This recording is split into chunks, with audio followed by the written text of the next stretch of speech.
Polymorphism. Well, this is the third part of the object-oriented programming concepts, the main concepts that we're going to be working with within the object-oriented programming. Polymorphism actually will allow us to work with interfaces to create a definition implementation type relationship.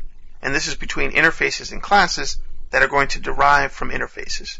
You have to take a look at the interfaces video. You'll see that we create interfaces and we actually derive our classes from these interfaces, and it allows us to actually create more modular type work. We can define specific interfaces and work on those, and then we can derive our classes using certain interfaces, and that allows multiple inheritance as well.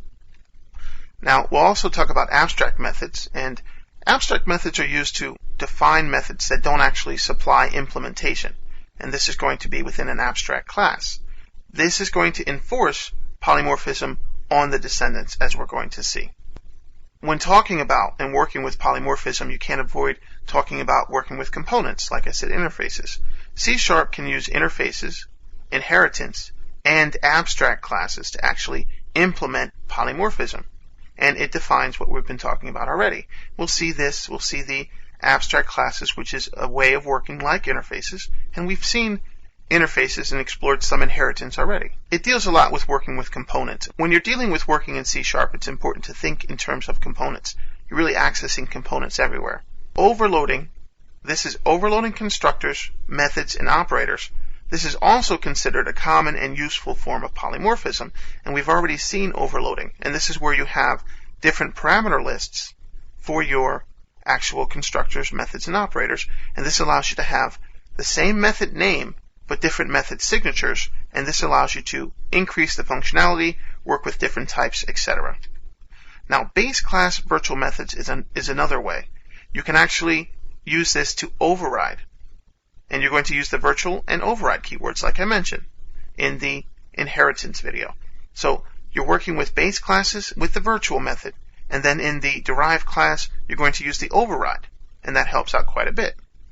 Now, when you're overriding through inheritance, this is runtime polymorphism, just so you know. Overloading, that's compile time polymorphism, because you notice that if you don't override correctly, you're going to get a compile time error.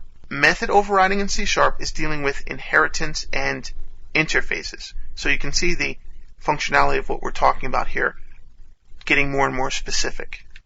So don't confuse these. A little bit more red here, but not much again, like I said. Don't confuse overloading with overriding. That's important not to do that. They're close, the O's, I know, and over gets you thinking a little bit. Overloading uses methods with different parameter signatures. Overriding is like an override button in a spy movie. You have to hit the override. You have 3 seconds left. Well, you're changing the implementation of the original. You're overriding it. No. We don't want to do that. We're overriding it.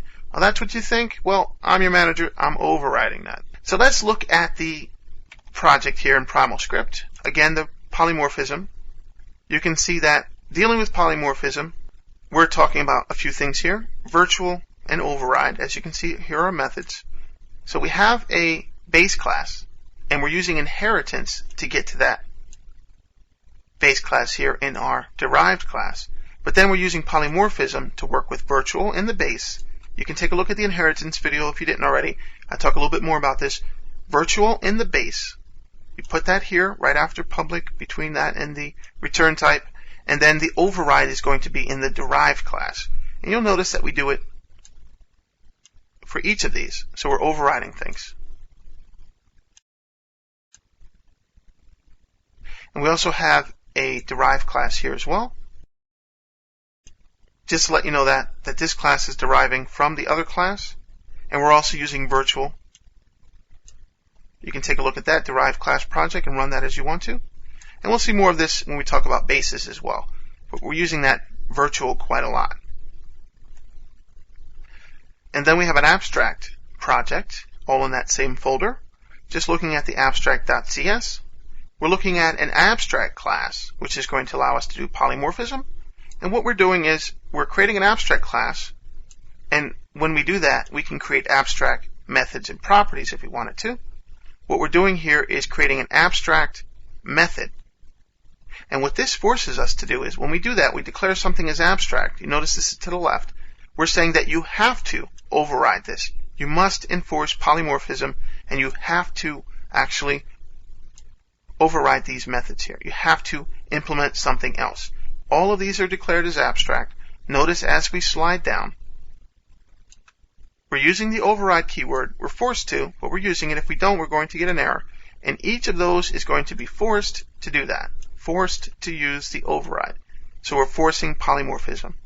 So you can run these as you like. You can see here that this is just going to do some functionality of instantiating our object and then playing the music, or actually doing the download list, and that's just going to call those methods there because we overrided the functionality. Otherwise, we couldn't actually use this class because you can't actually instantiate an abstract class. So when you try to do that, you get problems. We'll see that more in the abstract video.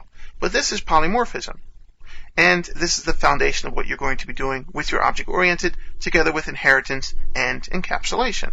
So you can run the projects as you wish and check out the functionality. They're very straightforward.